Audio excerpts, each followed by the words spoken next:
अस्सलाम वालेकुम, कैसे हैं आप सब? उम्मीद है आप सब खैरियत से होंगे। तो आज मैंने सोचा कि आपके साथ मैं अपनी मॉर्निंग और इवनिंग रूटीन को शेयर करती हूँ, क्योंकि लास्ट वीक बहुत ज़्यादा बिज़ी रही थी, तो इसलिए बहुत सारे घर के काम रुके हुए थे। तो मैंने सोचा कि अब आहिस्ता-आहिस्ता उनको मैं ख़त्म करती हूँ। तो आज जी वो काम भी होंगे और ये है जी अर्ली मॉर्निंग, और मैं बच्चों के लंच के लिए फ्राई कर रही हूँ ये समोसे और नगेट्स। नगेट्स की रेसिपी तो ऑलरेडी मैं आपसे शेयर भी कर चुकी हूँ, और समोसों की रेसिपी भी मेरे चैनल पे मौजूद है। तो ये मैंने बनाकर फ्रीज़ किए हुए होते हैं, तो मॉर्निंग में फिर मुझे आसानी हो जाती है बच्चों को लंच देने में।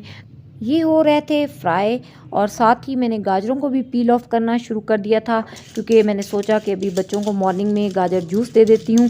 काफ़ी दिनों से मैंने सोचा हुआ था कि मैं अब बच्चों के वो डेली जूस बना के देती हूँ, लेकिन बस इतना बिज़ी था लास्ट वीक कि मैं ये नहीं कर पाई। तो अभी बस मैं जल्दी जल्दी गाजरों को पील ऑफ कर रही थी, ताकि बच्चों के लिए 2 गिलास जूस आराम से बन जाए। तो ये जी दूसरी तरफ समोसे और नगेट्स जो हैं वो भी ऑलमोस्ट फ्राई हो चुके हैं।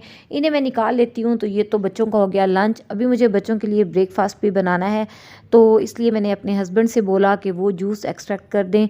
तो वो निकाल रहे थे जी ये जूस मॉर्निंग, क्योंकि बहुत ही बिजी टाइम होता है, और अगर इतनी सी सपोर्ट और फेवर मिल जाए तो मेरे ख्याल में ये भी बहुत ज़्यादा होती है। और ये जी वो निकाल रहे थे जूस, और साथ में मैंने ऑरेंज पील ऑफ करके उन्हें दे दिया है कि इसको भी साथ शामिल कर लें। गाजर जूस में अगर ऑरेंज का जूस भी शामिल हो जाए तो उसका टेस्ट बहुत मज़े का हो जाता है। तो ये ऑलमोस्ट 4 गिलास जूस उन्होंने निकाल दिए हैं। अब मैं बच्चों को जूस देने लगी हूँ। गाजर का जूस बच्चों के लिए बहुत ही अच्छा है, और स्पेशली अगर मॉर्निंग में दिया जाए। अगर आपके बच्चों की आई साइट वीक हो तो इसको ज़रूर दें बच्चों को, क्योंकि इसमें विटामिन ए होता है जो कि आई साइट के लिए बहुत अच्छा है। तो ये छोटे बेटे ने तो खुद ही आकर उठा लिया था, और बड़े को अब मैं देने जा रही हूँ।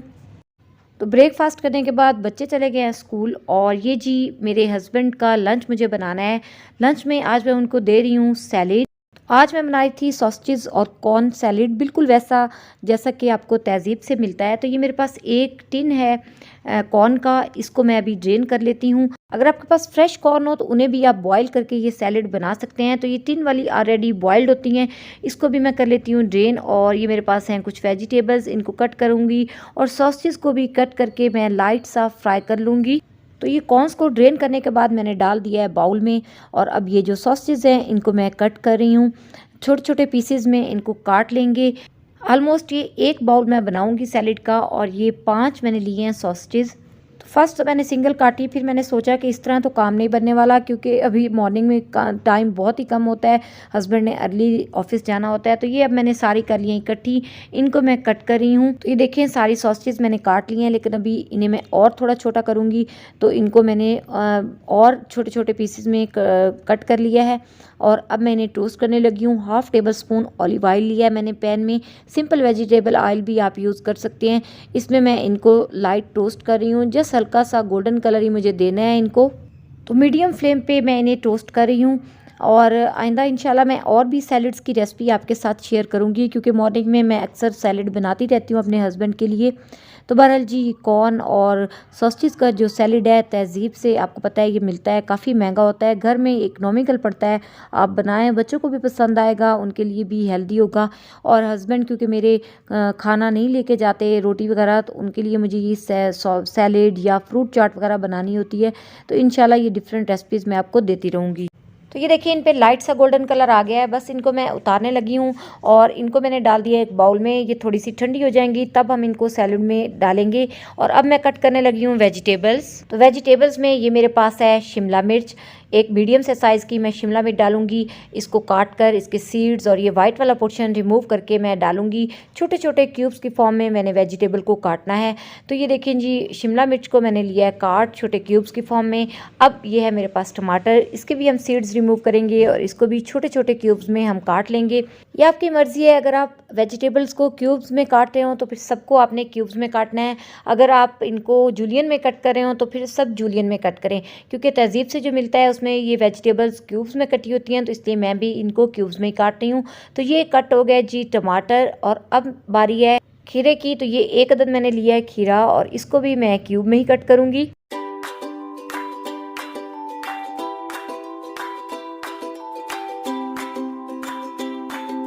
साथ ही मेरे पास रेडिश थी, छोटे वाली जो रेड कलर की होती है, तो इसको भी मैं क्यूब्स में काट रही हूँ। ये ऑप्शनल है, अगर आप ना डालना चाहें तो ना डालें। मेरे पास पड़ी थी तो मैंने कहा चलें डाल देती हूँ।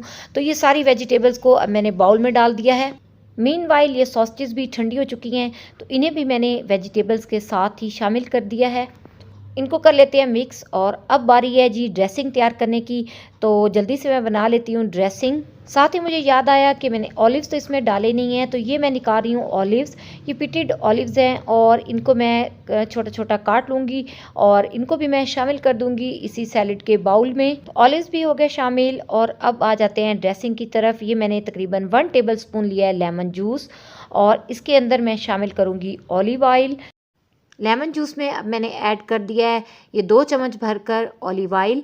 ऑलिव ऑयल ज़रूरी है ड्रेसिंग के लिए, आपने इसी को यूज़ करना है। और इसके साथ जाएगा जी half teaspoon black pepper powder और हाफ़ टी स्पून से थोड़ा कम ही सॉल्ट ऐड करेंगे।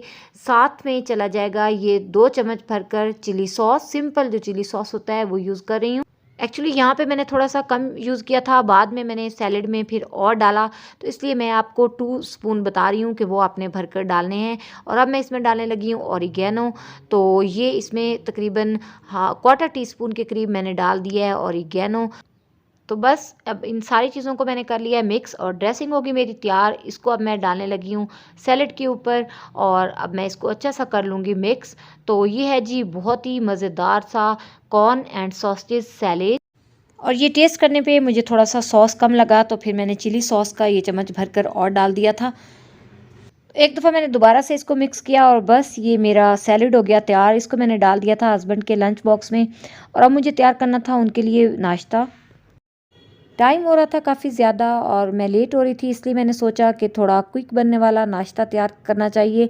तो जी ये मैंने ले लिया है वीटाबिक्स, इसका 1 एंड हाफ़ पीस मैंने बाउल में डाला है। साथ में मैंने इसमें ऐड कर दी है म्यूज़ली और अब इसके अंदर मैं डालूँगी गरम दूध। तो ये चला गया गरम दूध, थोड़ी देर इसको सोख रखूँगी और देखा ये झटपट नाश्ता हो गया तैयार। साथ में मैंने इसमें डाल दिए हैं कुछ नट्स और किशमिश। बहुत ही मज़े का और यमी सा ये ब्रेकफास्ट होता है, हेल्दी भी है, ज़ाहिर सी बात है। और ये लंच बॉक्स को भी मैंने पैक कर दिया है। बस अब हस्बैंड नाश्ता करने के बाद तैयार हो चुके हैं, उन्हें मैंने किया था सी ऑफ और वो चले गए हैं जी ऑफिस। और अब मुझे बहुत सारे आज के दिन काम करने हैं। अल्लाह हाफिज़। और जी ये हस्बैंड को सी ऑफ करने के बाद मैं दोबारा से आ गई हूँ किचन में। सबसे पहले मैं साफ़ कर रही हूँ ये चूल्हे, तो इन पे मैं स्पंज से लगा रही हूँ ये लेमन मैक्स और इसको फिर मैं साफ़ कर लूँगी, तो इससे बड़े अच्छे से साफ़ हो जाते हैं ये। तो बर्नर्स को साफ़ करने के बाद अब मैंने अपने लिए चाय रख दी है। आज चाय थोड़ा अर्ली पीने का मूड हो रहा था, तो बस चाय तैयार हो रही है। साथ में ये जूसर को अभी तक मैंने साफ़ नहीं किया था, तो इसको अब मैं वॉश करने लगी हूँ, क्योंकि अगर ये ज़्यादा देर और रखा तो ड्राई हो जाएगा, फिर साफ़ करना मुश्किल हो जाता है। जूस निकालना और पीना तो बहुत ही आसान है, लेकिन बाद में ये जूसर को साफ़ करना एक मुश्किल काम है। तो बहरहाल जी अभी मैं इसको करने लगी हूँ वॉश। तो इसको वॉश करने के बाद मैंने अपने लिए भी ब्रेकफास्ट बना लिया था और अब मैं इसको लेके आ गई हूँ टेबल पे। तो अब आपसे थोड़ी सी बातें भी हो जाती हैं। तो आजकल तो यूट्यूब पे अजीब ही सिलसिला चला हुआ है, ऐसे लगता है कि बस कामयाबी का यही तरीका रह गया है कि आप किसी यूट्यूबर के ऊपर कीचड़ उछालो और उनके ख़िलाफ़ बड़ी बड़ी बातें करो, तो आपका चैनल खुद ब खुद टॉप लिस्ट में आ जाएगा। तो या फिर कामयाबी के लिए आपको किसी बड़े यूट्यूबर का रिलेटिव होना पड़ेगा, तो आप उनके साथ अपनी कोई पिक्चर लगा दो, बस उसके बाद आप हिट ही हिट हैं। और ये जी ऑलमोस्ट अब इवनिंग का टाइम है और अभी मुझे बनाना था गाजर का हलवा, तो ये गाजरों को मैं कर रही थी ग्रेट। तो बस ये देखें सारी गाजरों को मैंने ग्रेट कर लिया है और अब मैंने इनको हलवे के लिए रख दिया बनने के लिए। इसकी रेसिपी मैं अपने व्लॉग्स में भी और वैसे भी चैनल पे आपसे शेयर कर चुकी हूँ, इसलिए अभी तो मैं आपके साथ रेसिपी को तो शेयर नहीं करूँगी। और मीनवाइल मेहमान आ गए थे कुछ और फिर मुझे अपने काम को रोकना पड़ा। और ये उनके लिए जी मैंने प्लेट्स तैयार की थी, कुछ समोसे फ्राई कर लिए थे और ये जो रोल थे ये मैंने बाहर से मंगवाए थे। स्वीट्स भी पड़ी हुई थी तो ये मैंने तैयार कर ली। साथ में मैंने बना ली थी चाय और बस ये गुलाब जामुन को मैं कर रही थी गरम, क्योंकि फ्रिज में स्वीट्स पड़ी थी तो ठंडे हुए थे और गुलाब जामुन तो गरम गरम ही मज़ा देते हैं, तो इसलिए मैंने थोड़ा सा टाइम इसको ओवन में दे दिया था। समोसों को भी मैंने दोबारा से गर्म कर लिया था, क्योंकि जब तक ये रोल आए थे तो समोसे भी फ्राई होने के बाद थोड़े ठंडे फील हो रहे थे मुझे। और इन चीज़ों के साथ ये मैंने निकाल ली हैं बिस्किट, और चाय भी ऑलमोस्ट तैयार हो चुकी है। इसको मैंने डाल दिया है कप्स में, और ये मेरे हस्बैंड लेके चले गए थे ड्राइंग रूम में। तो बस अब दोबारा से फिर मैंने अपना काम शुरू कर दिया। तो हलवे को मैंने दोबारा से रखा है, और ये जी 6 से 7 मिनट के बाद गाजरों का कलर भी चेंज हो रहा है और ये थोड़ी सी सॉफ्ट हो गई है, इन्होंने पानी छोड़ दिया है। अब इसके अंदर मैं डालने लगी हूँ दूध। तो दूध को अब मैं ड्राई कर होने तक हलवे को पकने दूंगी स्लो हीट पे। साथ साथ मैं इसको हिलाती रहूँगी, और जब दूध आधे से ज़्यादा ड्राई हो जाएगा तो फिर मैं इसके अंदर बाकी की चीज़ें भी ऐड करना शुरू करूँगी। तो हलवा तो मेरा पक रहा था स्लो हीट पे, और अब मुझे ये बनाना था बटर, और इससे मुझे तैयार करना है देसी घी।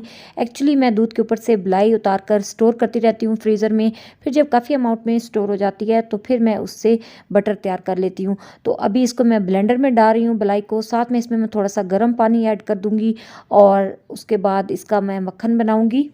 अभी क्योंकि सर्दियाँ हैं और ये मलाई भी फ्रीज़ हुई थी, तो इसलिए इसके अंदर मैंने ये गर्म पानी ऐड किया है। गर्मियों में गर्म पानी ऐड करने की ज़रूरत नहीं होती, नॉर्मल जो पानी होता है उसी को ऐड करने से आराम से मक्खन बन जाता है।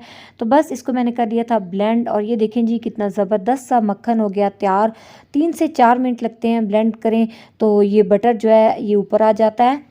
तो ये सारी मलाई से मैं 2-3 दफ़ा इस तरह डालकर मक्खन बना लूँगी। और ये कुछ पहले का बटर भी मेरे पास बना हुआ था, इसको भी मैंने फ्रीज़ किया हुआ था, तो इसको भी मैंने डाल दिया है पैन में, और साथ में जो अभी बनाया है उसको भी शामिल कर दिया है। बस अब स्लो हीट पे इसको भी मैं साथ साथ पकने दूँगी, और थोड़े थोड़े टाइम के बाद इन दोनों का चम्मच मैं हिलाती रहूँगी। जब भी आप इस तरह से बटर से देसी घी बनाएं तो स्लो हीट पे बनाएं, क्योंकि जब बटर मेल्ट होता है तो एकदम से उसमें बॉयल आता है और वो बाहर गिर जाता है। तो इसलिए हीट का आपने ख़ास ख्याल रखना है, उसको आपने स्लो ही रखना है। और साथ ये देखें जी मैं हलवे को भी हिलाती जा रही हूँ। दूध अब ड्राई होना शुरू हो गया है। तो ये देखें हलवे के अंदर काफ़ी हद तक दूध अब खुश्क हो गया है। अब मैं इसके अंदर ड्राई मिल्क ऐड करने लगी हूँ। तो आज मेरे पास खोया नहीं था, अगर खोया हो तो मैं वो ऐड कर लेती हूँ, तो उसकी जगह फिर मैं ड्राई मिल्क ऐड करने लगी हूँ। इससे भी वही वाला टेस्ट डेवलप होता है जो खोया डालने से आता है। तकरीबन हाफ़ कप के करीब मैंने इसमें शामिल किया है ये ड्राई मिल्क। इसको मैंने कर लिया था अच्छा सा मिक्स, और दूध को मैंने थोड़ा और ड्राई होने दिया। अब मैं इसके अंदर शामिल करने लगी हूँ शुगर। तो शुगर ज़ाहिर सी बात है टेस्ट के अकॉर्डिंग ही जाएगी। तो ये देखें जी ये हाफ़ कप के करीब मैंने इसमें डाल दिया शुगर। इसको मैं करने लगी हूँ मिक्स, और अभी मुझे इसको काफ़ी हद तक करना है ड्राई। तो ये स्लो हीट पे पकता रहेगा। मीनवाइल ये देखें जो देसी घी था वो भी तैयार हो चुका है। बहुत ज़बरदस्त सा क्लियर घी तैयार हुआ है। स्लो हीट पे ही मैंने इसको पकाया था। हीट मैं कभी भी तेज़ नहीं रखती हूँ जब मैं घी बना रही हूँ। तो बस अब इसको थोड़ा सा ठंडा होने दूंगी। इसके बाद इसको मैं कंटेनर में डालूंगी। अब हलवे के अंदर इसी घी के मैंने 2 चम्मच भरकर डाल दिए हैं, क्योंकि पहले मेरा देसी घी ख़त्म हो चुका था। तो आज मैंने इसीलिए स्पेशली इसको बनाया है कि मैं हलवे के अंदर भी इसको डाल सकूं। तो ये जी अभी इसको मुझे ड्राई होने देना है। देसी घी जो है वो हल्का सा ठंडा हो गया था, तो अब मैं इसे स्टेन करके कंटेनर में डालने लगी हूँ, और बस फिर मैं इसको बंद करके रख दूँगी। बहुत ज़्यादा आपने घी को ठंडा नहीं होने देना, अदरवाइज़ ये जम जाएगा और फिर ट्रांसफ़र करना मुश्किल हो जाता है। तो ये तो घी चला गया कंटेनर में, और आज मुझे फ़ायदा हो गया कि दोनों काम चूल्हे पे खड़े होकर करने वाले थे, तो दोनों को मैंने इकट्ठा ही कर लिया। तो ये देखिए जी मीनवाइल हलवा ऑलमोस्ट ड्राई हो गया है। अब मैं इसके अंदर शामिल करने लगी हूँ ये कटे हुए बादाम, और इसके साथ ये चला जाएगा पिस्ता। अभी मुझे इसको और ड्राई करना है। तो ये देखिए थोड़ा थोड़ा पानी इसके अंदर फील हो रहा है। जब तक ये फुली ड्राई ना हो जाए तब तक स्लो हीट पे मैं इसको पकने दूंगी। ये देखिए अब ये फुली ड्राई हो गया है। अब मैंने फ्लेम बंद कर दिया है। अब थोड़ी देर इसको मैं ठंडा होने दूंगी, उसके बाद मैं इसको कंटेनर में ट्रांसफ़र करूंगी। और अब ये देखें जी जब किचन में काम हो तो किचन तो गंदा हो ही जाता है। तो अब मैंने इसमें डाल दिया था पानी, और किचन को मैंने कर दिया है वाइप। तो फर्श भी इसका साफ़ हो गया। मीनवाइल जब तक किचन साफ़ हुआ तो ये हलवा भी ठंडा हो चुका था। इसको मैंने कर दिया ट्रांसफ़र एक कंटेनर में, और अब मैं इसको रखने लगी हूँ फ्रिज में। तो ये था जी आज का व्लॉग। मुझे उम्मीद है कि आपको पसंद आएगा। अगर वीडियो अच्छी लगी हो तो थम्स अप दें, और मेरे चैनल को सब्सक्राइब करें, और बेल आइकन को भी पुश कर दें ताकि मेरी आने वाली वीडियोस भी आपको मिलती रहें। अब मैं चाहती हूँ आपसे इजाज़त। इंशाल्लाह दोबारा मिलेंगे, तब तक के लिए अल्लाह हाफिज़।